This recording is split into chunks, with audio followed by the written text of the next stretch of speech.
What's going on, my friends? Welcome to this week's episode of the Ecommerce Society podcast. I'm pretty excited right now because do you want to know why? I am wearing my new Ecommerce Society logo hat and hoodie. And I think I might sell both of these because I'm kind of obsessed at how they came out, the hat and the hoodie, not the crew neck, because the crew neck, I did not like the quality. And when you sell apparel, t-shirts, sweatshirts, hats, quality matters. If you are a print-on-demand store and you're shipping out really bullshit, shitty Gildan sweatshirts to people and they're not coming back and buying from you the second time, now you know why. I'm telling you why, because Gildan sweatshirts are awful quality. I'm sorry, Gildan. I love you, but I'm sorry. Anyway, so yeah, I'm a little obsessed with how they turned out. I literally ordered one hat and two sweatshirts, and I'm wearing the black hoodie one, and it's perfection. It's super soft. It's like thin, but not like crappy quality thin. It's really, really good. So anyway, now that I have given you the entire rundown on my clothing, I want to dive into this week's episode. This is also just a fun fact. I almost never record the podcast at night. Nighttime is usually when my energy is very low, but I just felt like I had written out an idea for this episode about a week ago. And I'm like, you know what? Let's record. I'm in the mood. I have a glass of wine. I have a nice Cabernet. And I'm like, you know what? Let's talk about cult brands. Let's dive into it. So we're going to talk about 8 ways a small business can create a cult brand in 2024 and beyond without a massive following or a huge social account. Because as I've been thinking a little bit more about what makes a cult-like brand, you generally jump to like the big people. You jump to like the Apples and the Teslas and the Pelotons. But like, what about the small people? And while we're not really going to dive into how long it took a bigger brand to reach a cult-like status, I think it's important that if you have, an Etsy store or you just have a smaller business, you don't feel like this is not something that you should be trying to get, you know what I mean? Because it's so far out of reach. So let's just dive into like 8 normal things that you can do to reach a cult-like following. Okay, number 1, and possibly the most important one. I talk about this all the freaking time, but let's repeat it, Susan, in case you didn't hear me the first time. Humanize your brand. Humanize. And what that means is you have to be different than Amazon. Amazon is cheaper shipping than you. It's faster shipping than you, and they make it easier to buy any product that you could ever want. Like, oh, I need dry shampoo. Okay, cool. Let me go to Amazon, type in dry shampoo, go through a couple listings, find one that looks fine, click, click, click. It's already on the way to my house. So you don't have to compete with Amazon. And I'm just going to say that, even though I know you're going to think, yes, I do, because everyone buys from Amazon. There's plenty of people who maybe buy from Amazon, but they also buy from regular stores too, myself included. Fun fact, I have not bought a single holiday gift from Amazon. I did buy face wash for myself on Black Friday. I don't even think it was on sale. It just so happened I was like shopping on Black Friday and I'm like, I really need this specific face wash, and I just bought it from Amazon. So I have not bought a single holiday gift from Amazon for other people. So I just want to say not everyone always shops at Amazon all the time, okay? But one thing that you can do that's really important is you can make yourself different from Amazon. And what is Amazon shopping experience like? You go to the app, you open up your phone, you type in a type of product that you're looking for. Generally, you're not going to type in a brand. You're just going to type in a product. So dry shampoo, stainless steel water bottles, I don't know, a book or something. And then it's going to give you a bunch of random brands that you probably don't care of. So most people, when they go to Amazon, they're not looking for brand specific things. With that said, it doesn't mean that you won't look up brand specific, but people just want something, possibly if they need it in a time crunch, 1 to 2 days, or, they want it Amazon Prime, and they're going to look at possibly like the lowest price and then possibly the lower price / what has good reviews, and they're going to buy something. They don't really care about the brand. So the benefit for you with your own e-commerce website is that you can humanize your brand. You can show a face. You can say, hey, this product was made by Susan and I handcrafted these candles just for you. Here's my story. I grew up in Texas, and because of X, Y, and Z, I decided to start a candle business. So when you humanize it, you create a connection. And when you create a connection, it builds trust. And when you build trust, people will buy from you, period. So it's really, really, really important that you do not have a website that has no trace of humanization whatsoever. The amount of websites that I go to where I'm like, I have no idea who the fuck is selling this product. It could be like this creepy old guy, and I wouldn't know because there's no humans here. There's no faces. There's no about us page. There's no nothing. It's like a blah vanilla page with no humanization. And if you want to stand out against competitors and Amazon, you have to humanize your stuff. Okay. Not just on your website, but we're going to focus for this example on your website only. Okay.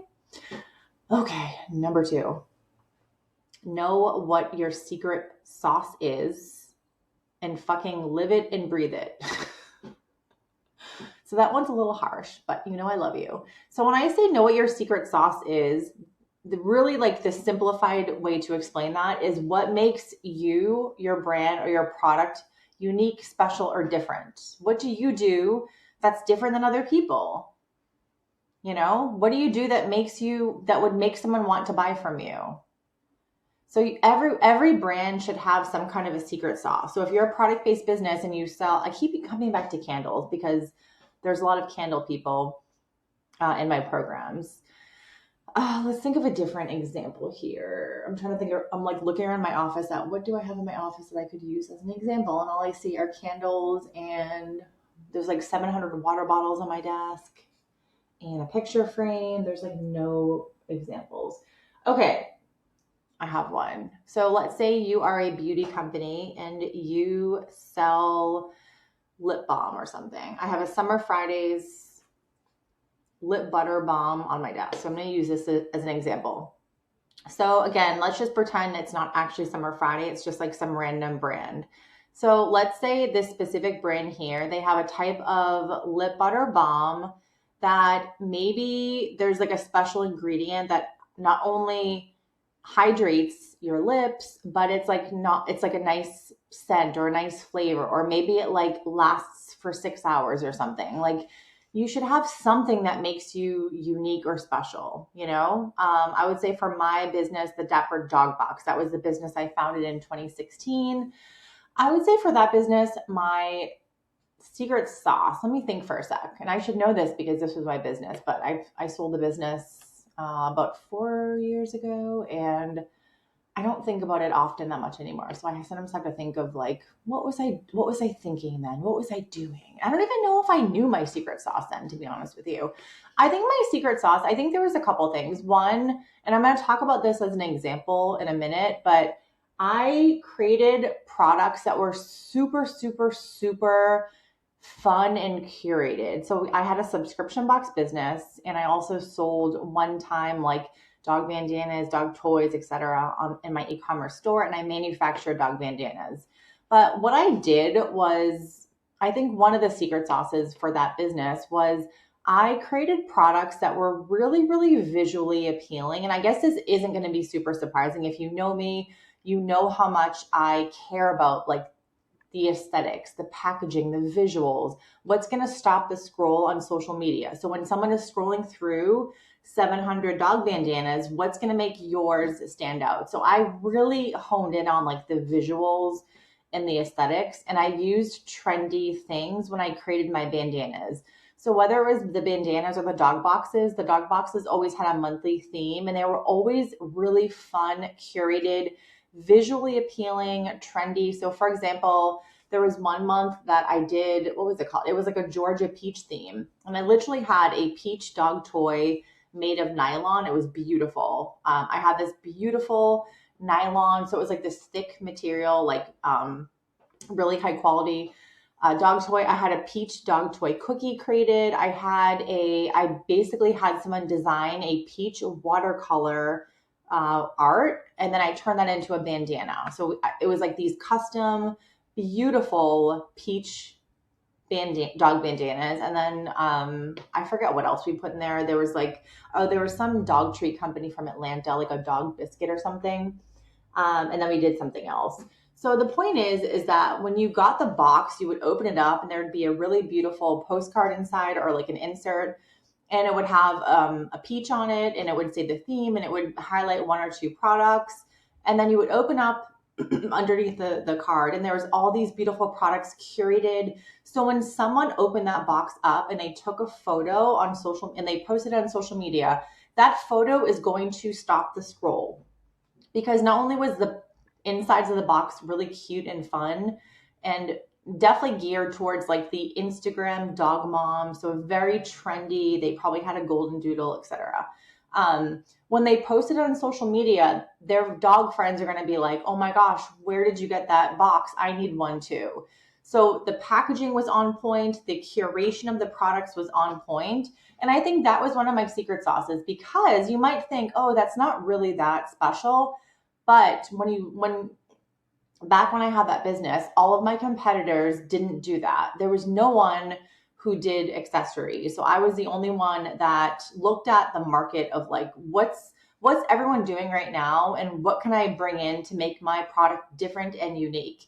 And the dog bandanas was that unique differentiator. But then, that wasn't, is that enough? I mean, at the time, yes, it was, because there wasn't any other people doing that. But then it was also this whole thing of like the curation. I curated the box for like a specific type of customer, where my competitors didn't do that. They all had like these, like BarkBox definitely made fun things, but they weren't necessarily like always trendy. And they were, okay, they were trendy, but I also did,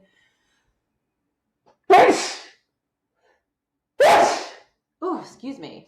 I also did really high quality things. So it wasn't just trendy, it was like high end. Like everything had a luxury, high end feel to it.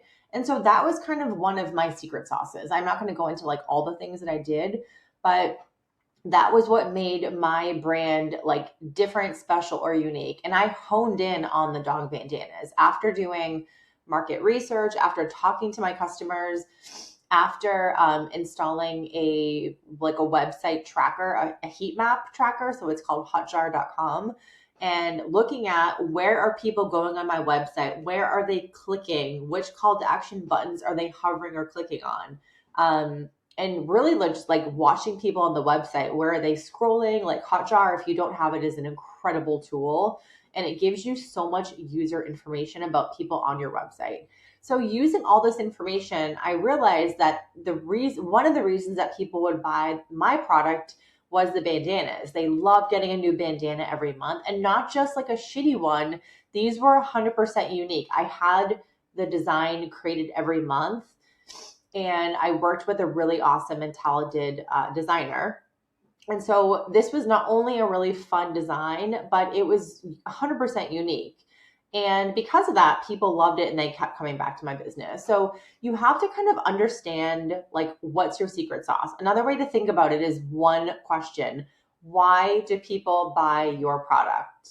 Why you versus all your competitors? If you don't know that, you need to find that information out. Okay. And then when you know your secret sauce, I don't script this or anything. I just have a couple bullets here. So know your secret sauce and fucking live and breathe it. So when I say that, I just mean know what makes you special, unique, etc., why people love you, and then talk about it all the time. Talk about it on social media. Talk about it in your Instagram. Talk about it in your videos. Highlight it on your website. Talk about it everywhere. The more you talk about that, the more people are like, oh yeah, that brand that does this, and they remember you. Okay, number 3, we're getting through this list. So again, like all these things too, these are all pieces of the puzzle. And when you get all of them together, you're gonna get people to like your business. You're gonna get people that are obsessed with your business. Okay. So just doing one of these things might not make a huge difference, but these are things that I really just sat down and thought, okay, what are the things that so many people aren't doing? And what are the things that actually make someone obsessed with the brand? And it's not always like, oh, they have 1 million followers on TikTok. It's like actually value based and packaging and like, again, knowing that like humanization piece, they're all so, so, so important. Okay. So the third way that you can create a cult brand in 2024 as a small business without a massive following or huge social account is your story. So I wrote curate your story and share it. So when I say curate, and I had an episode, I don't know, I think maybe in August or September where I talked about something. I can't remember. I don't remember which episode, but I talk about your story and this notion of curating it. When I say the word curate, I do not mean fabricate. I just mean think about your business. Why did you start it? What was happening in your life? What made you want to take the, like, no one wakes up every one day and says, I'm going to start a business today for no reason. Something caused you to want to start it. And a lot of times people start businesses based off a problem that they have and they create a solution for it with their product. But everyone's different. Everyone has their own story. You need to come up with your own, and you need to like make it fun, make it a memorable thing. So when someone reads it, they're like, oh my God, that is so cool. Or like, oh my gosh, that's amazing. I love that you took this and you turned it into this thing, you know? This is something that I believe is one of the most important things. If you have a product-based business, you have to have a story, you know, and it doesn't have to be this whole, oh, I started with a $200 Craigslist camera and now I'm a multimillionaire and I only work 1 hour a week. It doesn't have to be that kind of rags to riches story. It can be anything as long as it's real. Don't make something up. And again, I know I said this before because I'm getting major deja vu, but you do not have to have like a rags to riches story. I only had $200 in my bank account and I was going to be homeless and I decided to start a business. Like, you don't have to have that dramatic of a story for it to be interesting or special or unique or that kind of thing. So don't feel like, because I know the first objection I get from people when I say, what is your story? You have to talk about it. You have to share it. It has to be on your website. So again, when I talk about the humanization, your story should be on there. It doesn't have to be like, I was homeless and a drug addict and I decided to start a candle business. Like, it doesn't have to be, you don't have to share your whole personal life. And I hope that's not your story. Like, that's a bad example. You know what I mean though? Like, it doesn't have to be anything crazy. But I would just write down a couple of notes of like, where was I and what was I like? Why did I want to start a business? Was I creating a solution to a problem I was having or my child was having? Like, for example, Simply Jess Skincare. Jess has been on my podcast twice, and she talked in one of her episodes that she was on. She talked about the reason that she started her skincare business. She was an esthetician by, trade. She, I think she worked for, I don't know who she worked for, or Kate Somerville. She also was a trainer, and she would go to like Four Seasons Hotel in Maui, like the best of the best of the best famous places in the world, and train estheticians on like how do they create these amazing things for customers. And so I forget like when this happened to her, but I think her son had eczema or something like that, or an allergy or something. And I think she was like making her own skincare and something along the lines of like, well, if I'm making this for him, like I might like other people could have this problem too. So she took a problem that she had in her life and created a product and then decided to start the brand. So your story doesn't have to be like anything crazy. It just has to be real. It has to be an authentic thing, but everybody has a story and nobody's story is boring. And I just want to remind you one more time, it doesn't have to be the whole like, I was homeless and I only had $20 in my bank account and I decided to start a hair scrunchie business. It doesn't have to be dramatic to be appealing to your customers or your audience, just it should just be real. But a couple prompts would be, what were you doing when you decided to start the business? Were you creating a solution to a problem that you were having or someone that you know is having, that kind of thing? Like what was going on in your life? Were you going through a transition? And then you just talk about write it out and you turn it into a little story. I started the business because X, Y, and Z. This is what was happening in my life, and it inspired me to start a business or something like that, But people remember those stories. And when someone is on your website and then, they go and click on your about page, which is the second most highest clicked page on an e-commerce website, by the way. People care who the person is that is selling. And basically, what you want to do is, you just want to write out the story, and then you want to share that on your website. You want to share it on social media. You want to have on your Instagram, you should probably have a highlight that says my story or our story or something. And again, you don't have to, I get a lot of objections with the story piece, even though I literally think it is one of the most important things that you need to be doing. If you are an e-commerce business, if you are wanting to get customers, if you want people to buy from you and trust you, you have to show some humanization here. And the easiest way to do that is your story, but you have to also share it as well, And this is something that it's a new part of Cultish Product. So Cultish Product, I don't want to say 2.0, but kind of. We are rolling it out as you're listening to this right now. It's probably already available for you to sign up for our January 2024 cohort. But we've added in a new piece of the program, and that is this concept of cult brand, the foundations of what makes a cult brand. And one of the foundational pieces is your story. I think, I was reflecting on the past year of having this program and people inside the program.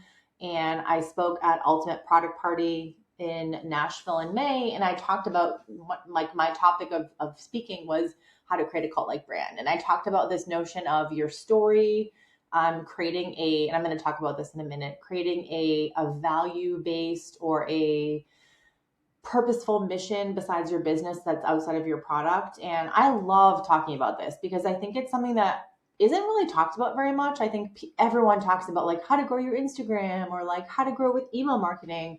But in fact, when you actually come down to it, how do you actually get people to buy from you? And it's not always enough with the Instagram or the social media or all that shit. Sometimes it literally comes down to you have a cool story or your business stands for something more than just a product, and someone realizes that or discovers that, and then they instantly have an emotional connection with you and they want to buy your product. So I think you have to have both. I think you have to have the marketing, you have to have the sales channels, and you have to have something more, the story, the humanization, having a value or purposeful mission with your business, I think is also equally important. So I've decided to add that portion into the Cultish Product program, and I'm really, really excited about it. I think it's something that no one talks about, and I think is actually the secret sauce of building a cult-like e-commerce brand. 100%. It is the story equally as important as the other stuff. If you don't have a story, if you're just oh, I just decided to start a bracelet business, that's all. Why would someone want to buy from you? It should be something more, I started this jewelry business, and I'm thinking of Krista Knickerbocker Jewelry. She's amazing. She was in one of my website design programs this year, but she has this amazing jewelry. I don't have her necklace on right now, but she has this amazing jewelry. She's a by trade trained architect, and she literally has I don't know what they're called, but these machines in her house where she's welding jewelry or something. Again, I'm probably using the wrong word here, but she makes things in her house with all these crazy equipment. And when she came to one of my programs, I'm okay, we need a video of you making your stuff, because when someone sees that, it becomes clear that this is not some bullshit that you're ordering from overseas. You're actually making this in-house. And your story, trained architect, you have family, I believe you also have a dog. I forget. All these things contribute to someone seeing that and being oh my gosh, that is so cool. This is totally someone I want to buy from. You know what I mean? So you have to have all the pieces there. And I forget what I was even talking about, to be honest with you. I was talking about something else.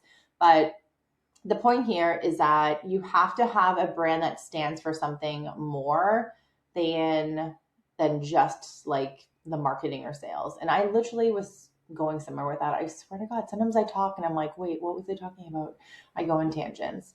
I think I was talking about like when someone discovers you or, and then hears a story and sort of sees that you're about something more than the product. Like they're going to more likely want to buy from you. Okay, let's move on to the next one because I'm totally rambling here. So the next, and I kind of just covered this a little bit, is values. So what does your brand stand for outside of your product? So I can give an example here. When I was at UPP again in Nashville, I was talking about how to create a cult-like brand, and I gave an example of Kodiak cakes.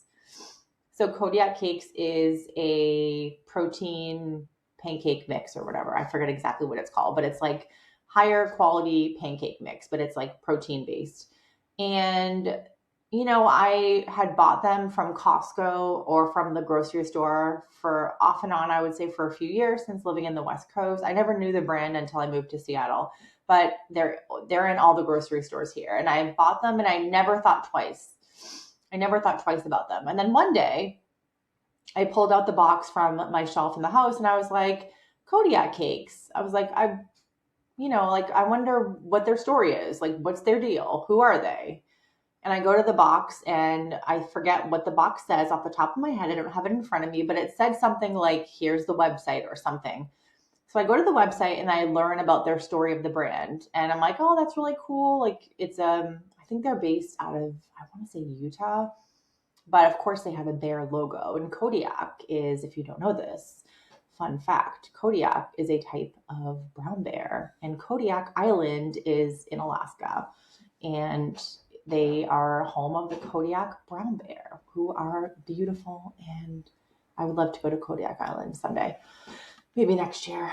Anyway, but so I'm going through the website, and what got me instantly was not necessarily their story. I thought their story was really cool. I thought their mission of the business was cool, but what got me is there's a page on there where it's all about bears. At this in particular moment, it was polar bears. And they basically talk about how one of their missions of the business is to like help, not nature preserve. I'm literally thinking of, this is why I don't do podcasting at night, because my brain is mushy and I can't think of any details. So you know what? Let me just open the damn website. I'm like fumbling around with what I'm even talking about. So let's just open up the website really quick and let's look at their mission page. Okay, give me a sec, guys. I know I'm being a little extra right now, but now that I'm here, I'm like, let's just go through it. Let's go through the goddamn page, because I am not explaining it in the way that is like that they need to be doing. Okay. Oh my gosh. I love it. I'm on the website. I already see a beautiful bear and it just makes my heart fucking happy. Okay. So their mission is to inspire healthier eating and active living with nourishment for today's frontier. So again, everything is like frontier, on the wild. Like long ago, a hearty meal was the mainstay of the frontier folk from the frigid Yukon to the high Sierra.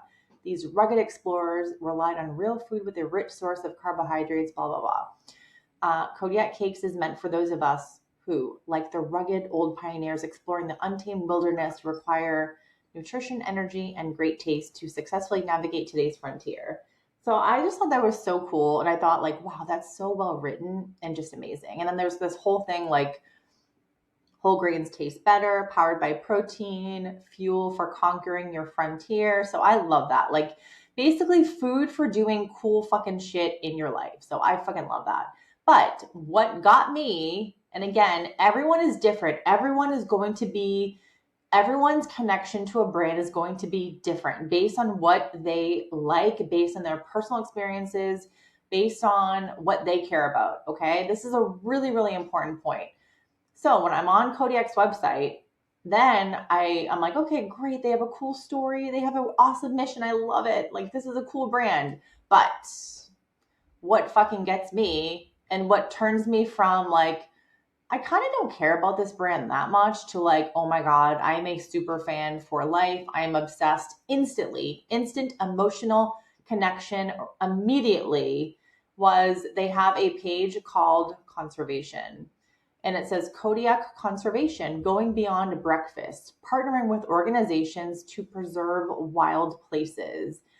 And it's this beautiful page. And there's all these pictures of bears. There's polar bears, there's grizzly, beautiful bears, there's like little bear prints. And it says, why the bear? Ever wonder where we got the name Kodiak? And why do we have a bear on the box? And what's that got to do with conservation? Funny story. And then they basically tell a story, and it says Kodiak's origin sparks our mission. And it says, we wanted to capture the feeling of living active, daring, adventurous lives when eating a hearty breakfast, and putting a bear in the box made it feel that way. Later, we discovered that bears are an indicator of a healthy, vibrant ecosystem with plenty of food to forage and space to wander. And that concept really hit home because to us, a pantry stocked full of real nourishing food signals a healthy, active lifestyle. And then they basically just have all these things on the website here where they partner with these companies to help bears. So there's one that's called Katmai Conservatory. Katmai is an area in Alaska. There is another one that, where is it? It's not here right now, but it's basically something with polar bears. Let me see. I'm trying to like scroll through as the website's moving around, but essentially like they donate to different bear organizations. And as someone who, as you probably know, if you've listened to my podcast, you know, I love bears more than I could ever explain to you. And so the second that I hear that this company, you know, donates money and does things to basically spread awareness for bears, like done. I instantly went from, I don't care about this company that much to, oh my gosh, I love them and I will now support them forever. Like I will buy from them forever now because of their I can't say the word, conservation initiative. Okay. They're the product is more than just a product. I'm sorry. The brand is more than just a product. They have all these cool initiatives that they do. So again, like sometimes these things are going to be dependent on your audience and what they care about. But if your audience cares about something that you're doing, they are going to like you so much more. They're going to want to buy from you. And I want you just to take a moment and think of a time when you maybe like were interested in a company or maybe interested in a product, but like you're like, oh, I don't know, it's kind of expensive. Why would I spend this much money on this product? And then you find something out about them. They donate to a charity or they partner with organizations that save the children or something, or, you know, I don't know, something that goes beyond just selling a physical product. And then instantly in that moment, you were like, oh, okay, yeah, that's a no-brainer now. It's because of that. They go like the extra mile. They're not just standing for a physical product. They're doing something to make the world better. They're doing something to help people, help animals, help kids, whatever. So I will always encourage people to have some kind of a donation or a charity thing that you can kind of donate money to. So when someone purchases, they feel like better about the purchase because they're not only getting a product, they're helping something else or they're helping someone else. And so I think it's a really important thing. I did that with my business, the Dapper Dog Box. We donated a portion of sales to pet rescues. And every month I chose a different dog rescue in the US, in Puerto Rico. And I would donate money to them. And I loved it. That was one of my favorite parts of that business. And I know for sure that that was also a reason why people would support me. Because I would ask for feedback all the time. Why did you choose me over all of my competitors? And I was the most expensive one. And some people would say the quality, customer service, we love the bandanas. But a lot of people would say, we love that you donate to pit bull rescues. And we love that you donate to this rescue or whatever. So don't like discount having a value-based company, or not even like necessarily a value-based company, but having a company where your brand stands for more than just the product. You know, it's such an important thing. And like, I hope that Kodiak example stays with you because I'm not joking. It was an instant like shot to my heart where I was like, oh my gosh, I love Kodiak cakes now. I love them. And 5 minutes before, I kind of like didn't really care, you know?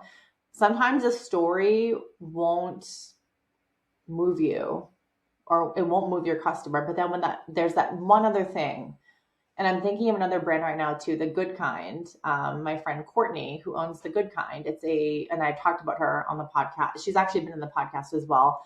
But I bought one of her lunch boxes for my son, and I'm obsessed. Like the packaging, the inserts, the actual product, perfection. So I'm a huge fan of hers, and also Courtney, the founder.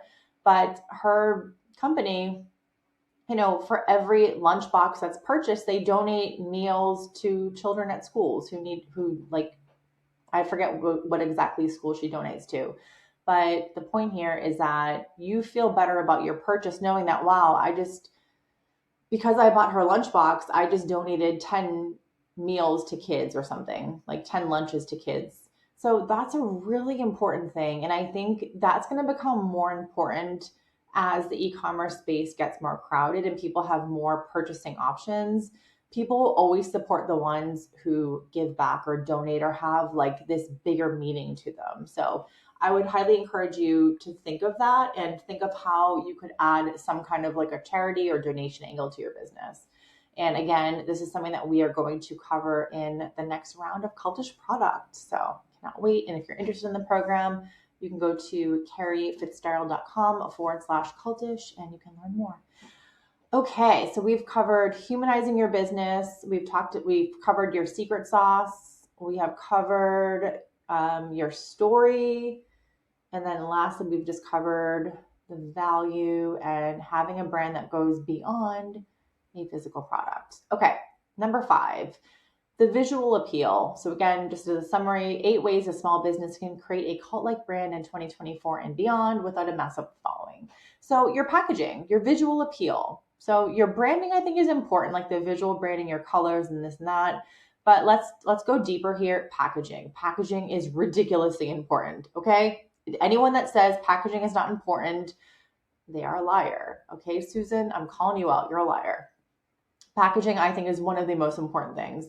I talk about packaging a lot. I literally will be in a grocery store and I will find a product on the shelf and I'm like, holy shit, that's beautiful fucking packaging. Like, I think of packaging as like a work of art. I have like visceral reactions sometimes with packaging because I'm just like, it's so beautiful. Like, how do you create something so beautiful? And then on the flip end, how do some companies not give a fuck about their packaging? I don't understand. So packaging is super, super, super important. If you want to stand out against all your boring competitors, packaging matters. And packaging, that could be the casing of your product. It could be your candle label. It can be like the exterior packaging. Anything with the product is your packaging, the interior, the exterior, and that kind of thing. You have to make it so your stuff stands out. When I had my business, again, the Dapper Dog box, I'm going to use my business as all these examples here. Everyone, like all my competitors, had pretty boring packaging. It was like BarkBox was like this ugly brown box with like a logo, ugly. A lot of them were very masculine looking, just like not good. It was not good packaging. So again, I come on the scene and I'm like, okay, I'm going to sell the most expensive dog subscription box in a very crowded space, like so much competition. I'm going to charge the most amount of money. But guess what? I'm going to create awesome fucking packaging. It's going to be beautiful and it's going to make my stuff stand out. So when someone is scrolling through social media or they're scrolling through a blog post of the top 10 dog subscription boxes, guess which one's going to stand out? Mine. It was this beautiful lavender purple. I had a beautiful little logo that cost me $20 from Fiverr. The logo was of my dog, Asha. And then I up-leveled my packaging after a year into my business and I created this like gorgeous packaging that would really stop the damn scroll. So packaging is really an important way to make yourself stand out against all your competitors. Can you shut the door, please? I'm recording. Shut the door. I'm recording a podcast. Hold on. It's literally recording. Just get out. And you edit it out. Shut the door. Edit it out.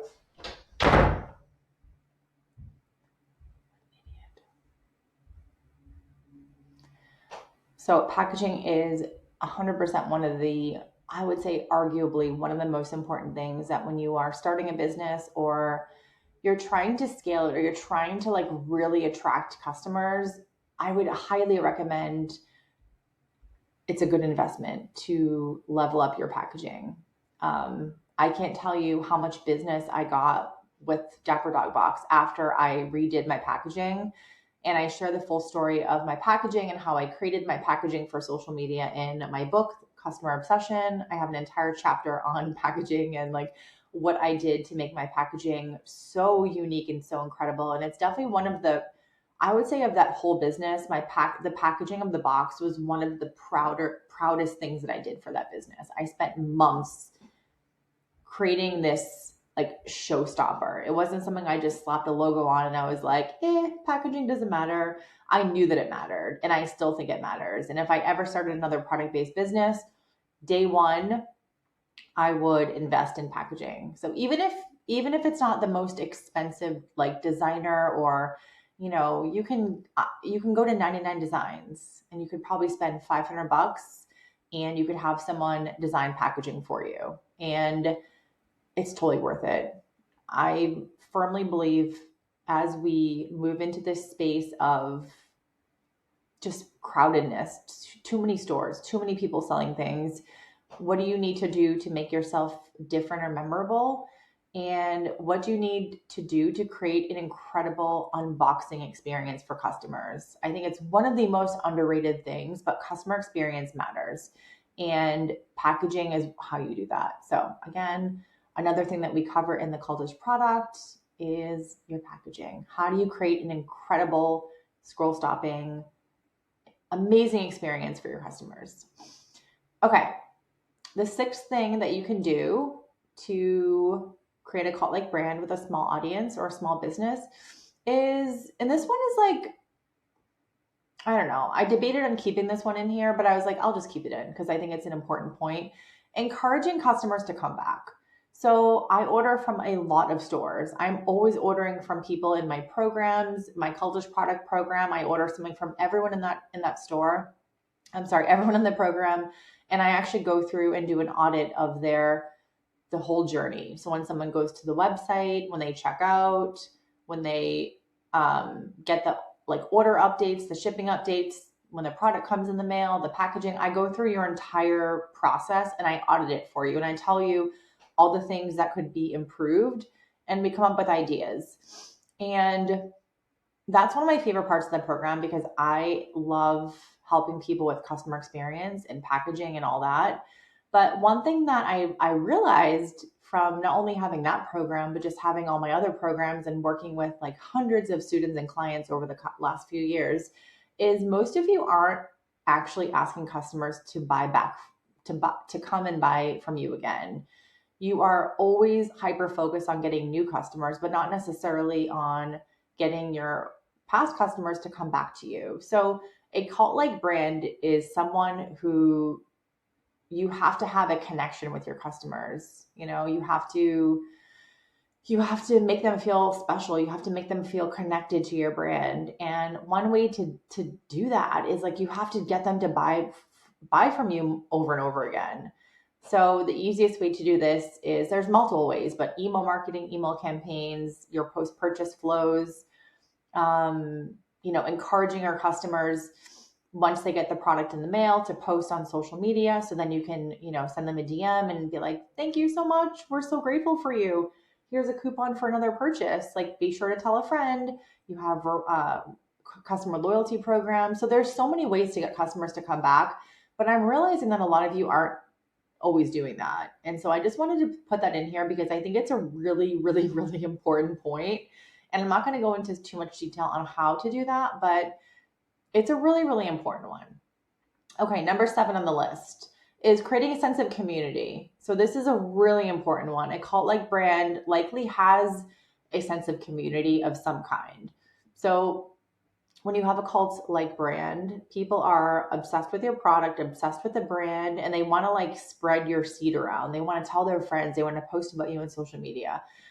So if you can foster some kind of a sense of community, that could be on Instagram or TikTok, or it could be a Facebook group. It could kind of be any of those things. There's quite a few things that you can do. I know for my business, the Dapper Dog Box, I had a really loyal community on Instagram. I built up my Instagram to 42 or I don't know, 41 or 42,000 followers. And I encouraged my people to share share pictures of the product when they got the box in the mail.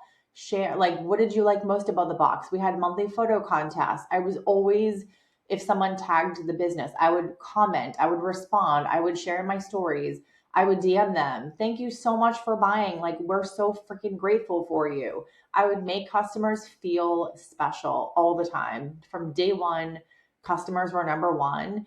And I wanted them to feel connected to the brand. And people aren't going to feel connected to your brand if you're ignoring them. They're not going to feel connected to your brand if they take the time to take a picture of your product, or they take a video of them putting, your beauty lip balm.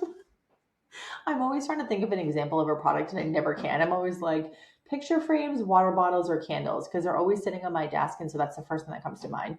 But someone takes the time, they get your product in the mail, and they're like, oh my God, I love this. It's so fun. They're going to take the time to do a little video of them like putting their little lip liner on, like Hailey Bieber with Rhode. Those videos are so annoying, by the way. I can't stand them. Putting a little lip liner on and then lining it in and then putting the lip balm, da, da, da, da, and then they're going to tag you. And then what do? Nothing. you don't you don't respond to them. You don't have a DM that's like, you can even create what's called a saved response. You create one message one time and you save it. It could be something like response to happy customers or like response to unboxing videos. And every time someone does a video and tags you, there's like a saved response where you click and you're like, hey, Susan, and then you insert the message. And it's like, thank you so much. We're so grateful for you. Or when someone tags you in a post and you don't comment on the post or you don't reshare it, these are things that are hurting you. And you might think, oh, it's no big deal. But I notice even for my business, and I'm gonna say one thing, that for my business, I'm not always again, I'm saying something and I'm like, I don't do a good job with this with my own business. But I think it's different for a product business. I think with a physical product, like people are spending money and ordering your actual like lip balm or candle or whatever. So I think there's like a different sense of, I don't know, something. So even though I'm going to admit here, I'm not always great with, especially with the posts. Like I try to always respond to DMs as much as I can, but with posts, I sometimes just miss them.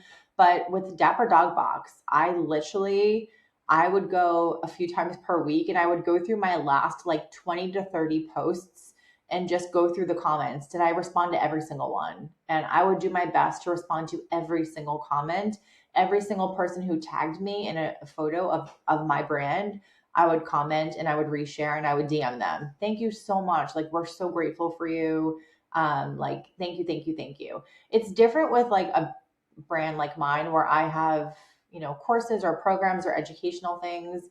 But when someone buys like your candle or your picture frame or your water bottle and they're taking the time to take photos and create content for you, and then you're not responding, you're not sharing, you're not just making them feel a little bit special, I feel like that is such a missed opportunity for you. And I see it all the time because I'll do that to people. I'll comment or I'll take a video of a product and I'll tag them, or I'll comment on their post or whatever.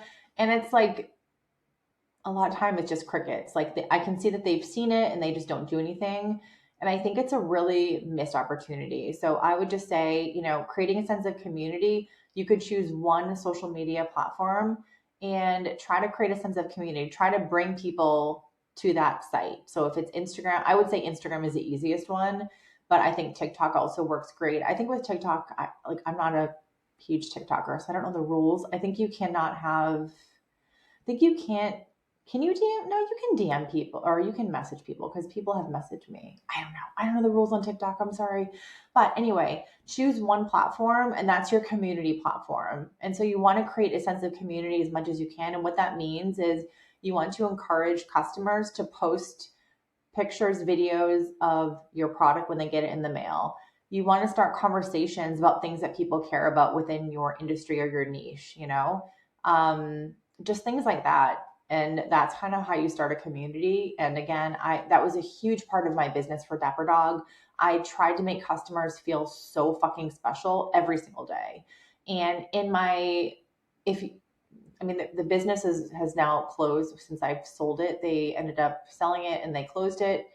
I don't know why, but that's irrelevant. But if you looked at the reviews for that business, every review, people would know me by name and they would always comment on customer service. Like Carrie cares about her customers. Carrie takes care of her customers, blah, blah, blah, blah, blah.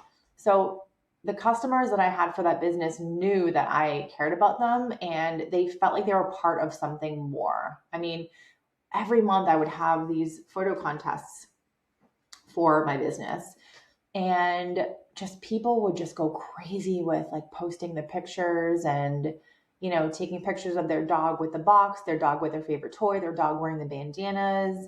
I mean, they got so into it and I loved every second of it. I think some of them were a little bit crazy, but I loved it. I loved having a brand where people were so connected and would like happily share with friends, would happily post about me every single time that customer post a video or a photo of my product or my brand or whatever. I'm now getting in front of their audience. It's all free advertising. And I did that because I created a sense of community. So I think that's a huge one, because I think it's like, it kind of comes down to this like deep seated human emotion or desire for belonging, to feel like you're part of something. And I think that's what you have to kind of tap into. I think that's going to be a huge one for the next few years. I see that as a huge thing that like a lot of brands will have to do in the future to kind of stand out. And then the last thing that you can do for the 8 ways a small business can create a cult like brand in 2024. Put your customers number one. Number one is your customers. Are they having a good experience? Am I listening to them? Like, be curious about what your customers want or need or requesting. Again, in my book, Customer Obsession, I feel like I'm plugging a lot of my things today, and I wasn't planning on that. It's just a natural, like, plug in, shameless plug. But in my book, Customer Obsession, that's why my Cultish Product program and my book, they're like the two perfect little things that I've created in my business that I'm the most proud of in my current business. Of the things that I've created, I've created so many fucking courses and so many trainings and freebies and guides and checklists and PDFs. But this concept of like, how do you get your customers to be obsessed with you? And how do you get your customers to come back again and again and all this kind of stuff? I just love it so much. And I'm just so proud of this conversation. And I hope that you're into this. I hope you can kind of walk away feeling like that you're learning a bunch of things. But what I really want you to also do is I want you to be listening here and having like lots of light bulb moments go off in your head. Like, oh shit, I'm not doing that. Oh shit, I'm not doing that. Oh shit, I'm not doing that well. Because guess what? It's okay. It's okay that you're not doing all the things. No one does all the damn things. The point here is that those light bulbs go off and you think, okay, you know what? That's something that I can work on for Q1 of 2024. I'm going to choose 2 of these things and I'm going to dive deep into those and I'm going to work on those for my business. Because every time you have that like, oh shit moment, I'm not doing that, guess what? It's an opportunity. It's an opportunity for you to do something that's going to move the needle in your business. So it's all good. But I just wanted to say, like, because I just mentioned my book and I'm like, I'm really shamelessly plugging these things today, but I'm really proud of my Cultish Product program. And I'm obviously really proud of my book. And I just love them. I love them. I'm so glad I created them. Okay, the last thing that you can do to create a cult like brand in 2024 is, again, listen to your customers. So you should be creating a customer centric business. How are you listening to customers? How are you asking them for feedback? When they tell you, you know what, like I got your product in the mail and it did this, but it said it was supposed to do this. And when enough people say that to you, you should be having those light bulb moments that go off and say, oh, shoot, like, is there a problem with the product or are we marketing it the wrong way? But listen to your customers. It doesn't mean you have to change everything just because one customer says, oh, I don't like the product, like, oh, your candles don't smell good or whatever. But you should be asking for feedback. You should be asking your customers, what do you like? What do you not like? What could we be doing differently? Talk to your customers. And I'm reading this book right now called The Mom Test. It's really, really, really good. I'd recommend definitely grabbing it. I'll add the link to the show notes below. But it's kind of all about how to get feedback from your customers, but how to ask the right questions to get the right kind of feedback. It's very, very eye-opening. And I discovered it from a YouTube video because I'm starting this new tech company, which I'm not going to share too much about here, but basically I need to start creating a product market fit, and I need to get people and ask them lots of questions. And I realized, you know what, I need to make sure I'm asking the right questions. And this book was recommended and it's really, really good. So my point here is just be open to your customers and what they're saying about your products. Glossier is a great example of this. Glossier is 100% a cult brand. I know they've had some bad publicity lately, but they are a disruptor in the beauty space. They were one of the first brands to kind of erupt in this like boring curated beauty space, and they came on the scene and they were like, you know what, we're going to show real women in our content. We're not going to show only like celebrities and supermodels like Lancome and all these other dumb brands. We're going to actually show real people with wrinkles and different skin tones and all this kind of stuff, because that's what real beauty is. It's normal people. Not everyone is a fucking supermodel. So anyway, Glossier kind of came on board and just disrupted the scene in the beauty space. And one of the cool things that they did was they listened to their customers from day one. So the customers would actually directly influence what products they created. So it's a really cool thing. I would definitely learn more about Glossier. I think maybe not so much what they're doing today, but what they did early on was really, really innovative. And they, I guess, were one of the first brands to kind of just feature regular people, which is weird. And I think now it's different. Now there's like so many of these like indie beauty brands, and now everyone does the same thing. But back in the day when Glossier started, they were doing a little bit of different things, but they're very open about when they first started the business. One of their secret sauces was like they actually listened to customers. So anyway, these are the 8 things that you could be doing to start working towards building that cult-like brand. And when I say cult-like brand, really what that means is having a brand that people are obsessed with, your customers are obsessed with. They want to buy from you over and over again. They want to share about you on social media. They want to tell their friends and family. When it comes to gift giving, you're first of mind. That's a cult-like brand. And any small business should be trying to get there, because you are not doing this to be a hobby. You're doing this to make money. You're doing this to create impact. And again, if you're including one of the things that I talked about, like the value-based brand, where you have like a, something that goes above and beyond the product, like you're already making an impact, So anyway, my friends, I hope you like this. I hope you like this video. I hope you like this podcast episode. Let me know what you think, if you are into it, if you like talking about cult-like brands. I personally love it so much. And one of the things I really like about this topic is that it's different, it's unique. Not everyone talks about this. And I just got so bored of always talking about marketing. Like, I love marketing, okay? But I get bored talking about the same thing over and over again. And when I started thinking about this concept of a cult-like brand, it just stuck. It stuck in my brain, and I kept thinking about it constantly. I'm like, this is what people need to think about when they're trying to grow an e-commerce business, is this whole concept of a cult brand. So again, if you're interested, you can definitely join the Cultish Product. Depending on when this episode airs, depending on when you're listening to it, we might have we might have openings now, or there's a wait list, but we will be starting our next round in January, and it's going to be totally different than the last few rounds. We're going to be adding a couple new modules. We're going to be removing a couple things, again, because I listen to my customers. I listen to them. I ask for feedback. I took people's feedback. I had conversations with them, and we're making some changes, always to improve programs. I always look to improve things, but it's going to be an incredible, like, revamp of the program. Again, we're including more of the things I talked about today, creating your story, how do you create a purposeful mission for your business, and what is your secret sauce? So those are a couple of things that are going to be included in here.